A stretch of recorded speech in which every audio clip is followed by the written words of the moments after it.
La Bible en un an, le 16 juillet, le livre d'Ésaïe, chapitre 33, verset 7 au chapitre 36, verset 22, le livre des psaumes, chapitre 12, verset 1 à 9, le livre des proverbes, chapitre 19, versets 3 et 4, les actes des apôtres, chapitre 11, versets 1 à 30. Ésaïe, chapitre 33. Voici, les héros poussent des cris au dehors. Les messagers de paix pleurent amèrement. Les routes sont désertes, on ne passe plus dans les chemins. Il a rompu l'alliance, il méprise les villes, il n'a de respect pour personne. Le pays est dans le deuil, dans la tristesse. Le Liban est confus, languissant. Le Saron est comme un désert. Le Basan et le Carmel secouent leur feuillage. Maintenant je me lèverai, dit l'Éternel. Maintenant je serai exalté. Maintenant je serai élevé. Vous avez conçu du foin? Vous enfanterez de la paille. Votre souffle, c'est un feu qui vous consumera. Les peuples seront des fournaises de chaux, des épines coupées qui brûlent dans le feu. Vous qui êtes loin, écoutez ce que j'ai fait. Et vous qui êtes près, sachez quelle est ma puissance. Les pécheurs sont effrayés dans Sion, un tremblement saisit les impies. Qui de nous pourra rester auprès d'un feu dévorant? Qui de nous pourra rester auprès de flammes éternelles? Celui qui marche dans la justice et qui parle selon la droiture, qui méprise un gain acquis avec extorsion, qui secoue les mains pour ne pas accepter un présent, qui ferme l'oreille pour ne pas entendre des propos sanguinaires, et qui se bande les yeux pour ne pas voir le mal, celui-là habitera dans des lieux élevés. Des rochers fortifiés seront sa retraite. Du pain lui sera donné, de l'eau lui sera assurée. Tes yeux verront le roi dans sa magnificence, ils contempleront le pays dans toute son étendue. Ton cœur se souviendra de la terreur. Où est le secrétaire? Où est le trésorier? Où est celui qui inspectait les tours? Tu ne verras plus le peuple audacieux, le peuple au langage obscur qu'on n'entend pas, à la langue barbare qu'on ne comprend pas. Regarde Sion, la cité de nos fêtes. Tes yeux verront Jérusalem, séjour tranquille, tente qui ne sera plus transportée, dont les pieux ne seront jamais enlevés, et dont les cordages ne seront point détachés. C'est là vraiment que l'Éternel est magnifique pour nous. Il nous tient lieu de fleuves, de vastes rivières, où ne pénètre point de navire à rame, et que ne traverse aucun grand vaisseau. Car l'Éternel est notre juge, l'Éternel est notre législateur, l'Éternel est notre roi, c'est lui qui nous sauve. Tes cordages sont relâchés. Ils ne serrent plus le pied du mât et ne tendent plus les voiles. Alors on partage la dépouille d'un immense butin. Les boiteux même prennent part au pillage.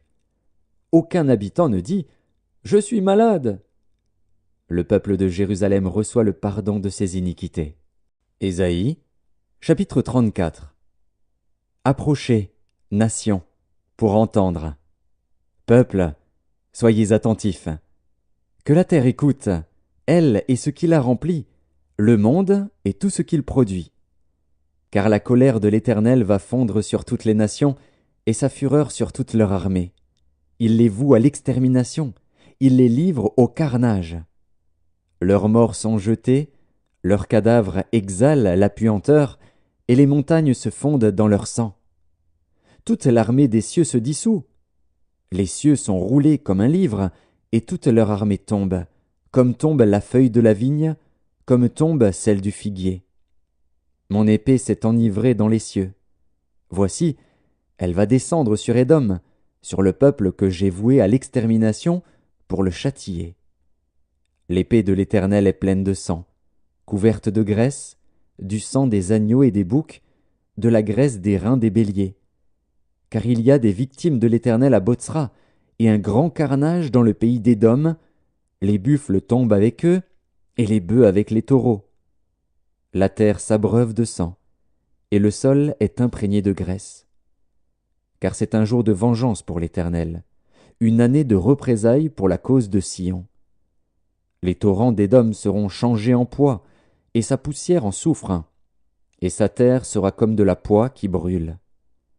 Elle ne s'éteindra ni jour ni nuit, la fumée s'en élèvera éternellement. D'âge en âge, elle sera désolée, à tout jamais personne n'y passera. Le pélican et le hérisson la posséderont, la chouette et le corbeau l'habiteront.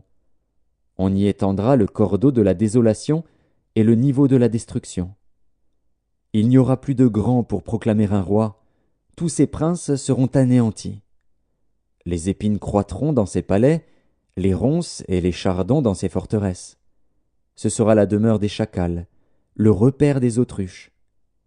Les animaux du désert y rencontreront les chiens sauvages, et les boucs s'y appelleront les uns les autres. Là le spectre de la nuit aura sa demeure, et trouvera son lieu de repos. Là le serpent fera son nid, déposera ses œufs, les couvera, et recueillera ses petits à son ombre. Là se rassembleront tous les vautours. Consultez le livre de l'Éternel, et lisez. Aucun d'eux ne fera défaut, ni l'un ni l'autre ne manqueront, car sa bouche l'a ordonné. C'est son esprit qui les rassemblera. Il a jeté pour eux le sort, et sa main leur a partagé cette terre au cordeau. Ils la posséderont toujours. Ils l'habiteront d'âge en âge. Ésaïe, chapitre 35. Le désert et le pays aride se réjouiront. La solitude s'égayera et fleurira comme un narcisse. Elle se couvrira de fleurs et tressaillera de joie, avec chants d'allégresse et cris de triomphe. La gloire du Liban lui sera donnée, la magnificence du Carmel et de Saron. Ils verront la gloire de l'Éternel, la magnificence de notre Dieu. Fortifiez les mains languissantes et affermissez les genoux qui chancellent. Dites à ceux qui ont le cœur troublé, prenez courage, ne craignez point. Voici votre Dieu, la vengeance viendra, la rétribution de Dieu. Il viendra lui-même et vous sauvera. Alors s'ouvriront les yeux des aveugles, s'ouvriront les oreilles des sourds. Alors le boiteux sautera comme un cerf, et la langue du muet éclatera de joie. Car des eaux jailliront dans le désert, et des ruisseaux dans la solitude. Le mirage se changera en étang, et la terre desséchée en source d'eau. Dans le repaire qui servait de gîte aux chacals, croîtront des roseaux et des joncs. Il y aura là un chemin frayé, une route, qu'on appellera la voie sainte. Nul impur n'y passera. Elle sera pour eux seuls. Ceux qui la suivront, même les insensés, ne pourront s'égarer. Sur cette route, point de lion. Nulle bête féroce ne la prendra, nul ne s'y rencontrera. Les délivrés y marcheront. Les rachetés de l'Éternel retourneront, ils iront à Sion avec chant de triomphe, et une joie éternelle couronnera leur tête. L'allégresse et la joie s'approcheront, la douleur et les gémissements s'enfuiront. Ésaïe, chapitre 36. La 14e année du roi Ézéchias, Sanchérib, roi d'Assyrie, monta contre toutes les villes fortes de Juda et s'en empara. Et le roi d'Assyrie envoya de Lachis à Jérusalem, vers le roi Ézéchias, Rabshaké avec une puissante armée. Rabshaké s'arrêta à l'aqueduc de l'étang supérieur, sur le chemin du champ du Foulon. Alors Éliakim, fils de Hilkija, chef de la maison du roi, se rendit auprès de lui, avec Shebna, le secrétaire, et Joach, fils d'Azaph, l'archiviste. Rabshaké leur dit, « Dites à Ézéchias, ainsi parle le grand roi, le roi d'Assyrie. Quelle est cette confiance sur laquelle tu t'appuies? Je te le dis, ce ne sont que des paroles en l'air. Il faut pour la guerre de la prudence et de la force. En qui donc as-tu placé ta confiance pour t'être révolté contre moi? Voici, tu l'as placé dans l'Égypte. Tu as pris pour soutien ce roseau cassé qui pénètre et perce la main de quiconque s'appuie dessus. Tel est Pharaon, roi d'Égypte, pour tous ceux qui se confient en lui. Peut-être me diras-tu, c'est en l'Éternel, notre Dieu, que nous nous confions. Mais n'est-ce pas lui dont Ézéchias a fait disparaître les hauts lieux et les autels, en disant à Juda et à Jérusalem, vous vous prosternerez devant cet autel? Maintenant, fais une convention avec mon maître, le roi d'Assyrie, et je te donnerai 2000 chevaux, si tu peux fournir des cavaliers pour les monter.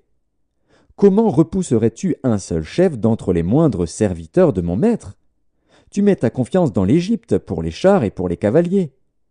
D'ailleurs, est-ce sans la volonté de l'Éternel que je suis monté contre ce pays pour le détruire? L'Éternel m'a dit, monte contre ce pays et détruis-le. Éliakim, Shebna et Joar dirent à Rabshakeh, parle à tes serviteurs en araméen, car nous le comprenons, et ne nous parle pas en langue judaïque aux oreilles du peuple qui est sur la muraille. Rabshakeh répondit, est-ce à ton maître et à toi que mon maître m'a envoyé dire ces paroles? N'est-ce pas à ces hommes assis sur la muraille pour manger leurs excréments et pour boire leur urine avec vous? Puis Rabshakeh s'avança et cria de toute sa force en langue judaïque. Écoutez les paroles du grand roi, du roi d'Assyrie. Ainsi parle le roi. Qu'Ézéchias ne vous abuse point, car il ne pourra vous délivrer. Qu'Ézéchias ne vous amène point à vous confier en l'Éternel, en disant « L'Éternel nous délivrera, cette ville ne sera pas livrée entre les mains du roi d'Assyrie. » N'écoutez point Ézéchias, car ainsi parle le roi d'Assyrie, faites la paix avec moi, rendez-vous à moi, et chacun de vous mangera de sa vigne et de son figuier, et chacun boira de l'eau de sa citerne, jusqu'à ce que je vienne et que je vous emmène dans un pays comme le vôtre, dans un pays de blé et de vin, un pays de pain et de vigne. Qu'Ézéchias ne vous séduise point en disant « L'Éternel nous délivrera ». Les dieux des nations ont-ils délivré chacun son pays de la main du roi d'Assyrie? Où sont les dieux de Hamath et d'Arpad? Où sont les dieux de Sepharvaïm? Ont-ils délivré Samarie de ma main? Parmi tous les dieux de ces pays, quels sont ceux qui ont délivré leur pays de ma main pour que l'Éternel délivre Jérusalem de ma main? Mais ils se turent et ne lui répondirent pas un mot, car le roi avait donné cet ordre, vous ne lui répondrez pas. Et Éliakim, fils de Hilkija, chef de la maison du roi, Shebna, le secrétaire, et Joar, fils d'Azaph, l'archiviste, vinrent auprès d'Ézéchias, les vêtements déchirés, et lui rapportèrent les paroles de Rabshakeh. Psaume 12. Au chef des chantres, sur la harpe à 8 cordes, psaume de David. Sauve, Éternel, car les hommes pieux s'en vont, les fidèles disparaissent parmi les fils de l'homme. On se dit des faussetés les uns aux autres, on a sur les lèvres des choses flatteuses, on parle avec un cœur double. Que l'Éternel extermine toutes les lèvres flatteuses, la langue qui discourt avec arrogance, ceux qui disent « Nous sommes puissants par notre langue, nous avons nos lèvres avec nous, qui serait notre maître ?» Parce que les malheureux sont opprimés et que les pauvres gémissent, maintenant, dit l'Éternel, je me lève. J'apporte le salut à ceux contre qui l'on souffle. Les paroles de l'Éternel sont des paroles pures, un argent éprouvé sur terre au creuset et 7 fois épuré. Toi, Éternel, tu les garderas, tu les préserveras de cette race à jamais. Les méchants se promènent de toutes parts, quand la bassesse règne parmi les fils de l'homme. Livre des Proverbes, chapitre 19. La folie de l'homme pervertit sa voix, et c'est contre l'Éternel que son cœur s'irrite. La richesse procure un grand nombre d'amis, mais le pauvre est séparé de son ami. Les Actes des Apôtres, chapitre 11. Les apôtres et les frères qui étaient dans la Judée apprirent que les païens avaient aussi reçu la parole de Dieu. Et lorsque Pierre fut monté à Jérusalem, les fidèles incirconcis lui adressèrent des reproches en disant « Tu es entré chez des incirconcis, et tu as mangé avec eux. » Pierre se mit à leur exposer d'une manière suivie ce qui s'était passé. Il dit « J'étais dans la ville de Jopé, et pendant que je priais, je tombai en extase et j'eus une vision. Un objet semblable à une grande nappe attachée par les 4 coins descendait du ciel et vint jusqu'à moi. Les regards fixés sur cette nappe, j'examinais, et je vis les quadrupèdes de la terre, les bêtes sauvages, les reptiles et les oiseaux du ciel. Et j'entendis une voix qui me disait « Lève-toi, Pierre, tue et mange. » Mais je dis non, Seigneur, car jamais rien de souillé ni d'impur n'est entré dans ma bouche. » Et pour la seconde fois, la voix se fit entendre du ciel. « Ce que Dieu a déclaré pur, ne le regarde pas comme souillé. » Cela arriva jusqu'à 3 fois, puis tout fut retiré dans le ciel. Et voici, aussitôt 3 hommes envoyés de Césarée vers moi se présentèrent devant la porte de la maison où j'étais. L'Esprit me dit de partir avec eux, sans hésiter. Les 6 hommes que voici m'accompagnèrent, et nous entrâmes dans la maison de Corneille. Cet homme nous raconta comment il avait vu dans sa maison l'ange se présentant à lui et disant « Envoie à Joppé et fais venir Simon, surnommé Pierre, qui te dira des choses par lesquelles tu seras sauvé, toi et toute ta maison. » Lorsque je me fus mis à parler, le Saint-Esprit descendit sur eux, comme sur nous au commencement. Et je me souvins de cette parole du Seigneur. Jean a baptisé d'eau, mais vous serez baptisés du Saint-Esprit. Or, puisque Dieu leur a accordé le même don qu'à nous qui avons cru au Seigneur Jésus-Christ, pouvais-je, moi, m'opposer à Dieu? Après avoir entendu cela, ils se calmèrent et ils glorifièrent Dieu en disant « Dieu a donc accordé la repentance aussi aux païens afin qu'ils aient la vie ?» Ceux qui avaient été dispersés par la persécution survenue à l'occasion d'Étienne allèrent jusqu'en Phénicie, dans l'île de Chypre, et à Antioche, annonçant la parole seulement aux Juifs. Il y eut cependant parmi eux quelques hommes de Chypre et de Cyrène qui, étant venus à Antioche, s'adressèrent aussi aux Grecs et leur annoncèrent la bonne nouvelle du Seigneur Jésus. La main du Seigneur était avec eux, et un grand nombre de personnes crurent et se convertirent au Seigneur. Le bruit en parvint aux oreilles des membres de l'église de Jérusalem, et ils envoyèrent Barnabas jusqu'à Antioche. Lorsqu'il fut arrivé, et qu'il eut vu la grâce de Dieu, il s'en réjouit, et il les exhorta tous à rester d'un cœur ferme, attachés au Seigneur. Car c'était un homme de bien, plein d'Esprit Saint et de foi, et une foule assez nombreuse se joignit au Seigneur. Barnabas se rendit ensuite à Tarse pour chercher Saul, et, l'ayant trouvé, il l'amena à Antioche. Pendant toute une année, ils se réunirent aux assemblées de l'Église, et ils enseignèrent beaucoup de personnes. Ce fut à Antioche que, pour la première fois, les disciples furent appelés chrétiens. En ce temps-là, des prophètes descendirent de Jérusalem à Antioche. L'un d'eux, nommé Agabus, se leva et annonça par l'Esprit qu'il y aurait une grande famine sur toute la terre. Elle arriva en effet sous Claude. Les disciples résolurent d'envoyer, chacun selon ses moyens, un secours aux frères qui habitaient la Judée. Ils le firent parvenir aux anciens par les mains de Barnabas et de Saul.